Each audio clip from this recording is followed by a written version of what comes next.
தலைவருக்கு வாழ்த்துக்கள்.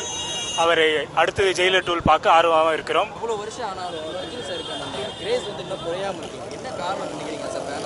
அவர் வந்து ஒரு தெய்வத்தின் பிறவி. எப்படி எம்ஜிஆர் இருந்தாரோ அப்படி போல் ஒரு சகாப்தம் சூப்பர் ஸ்டார் ரஜினிகாந்த் அவர்கள். நிச்சயமாக மக்களின் ஆசை, மக்களின் அருளாசை ஆகையால் அவர் ஒரு மறுஜென்மம் எடுத்து தற்போது வந்துள்ளார். நிச்சயம் கூலி வெற்றி அடைய ரசிகர்கள் சார்பாக வாழ்த்துக்கள். இப்போ அந்த கிரேஸ் வந்து அந்த இடத்த யாராவது பிடிக்க முடியும் நினைக்கிறீங்களா? ரஜினி சாரோட இடத்த எம்ஜிஆர் இடத்தை யாரும் பிடிக்கவில்லை, அதே போல் ரஜினி சார் இடத்தையும் யாரும் பிடிக்க முடியாது. எதனால பிடிக்க முடியாது? அது அவருக்குன்னு இதுபட்ட ஒரு இடம், அவருக்கான இடம்.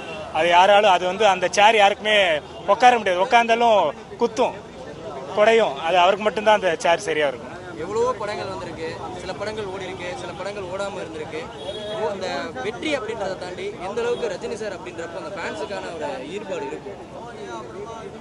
ஒரு ஏழை, எந்த ஒரு பால்காரன், ஒரு ஆட்டோக்காரர், ஏழை மக்களை ரெப்ரசன்ட் செய்த ஒரு தலைவர் தான் சூப்பர் ஸ்டார் ரஜினிகாந்த் அவர்கள்.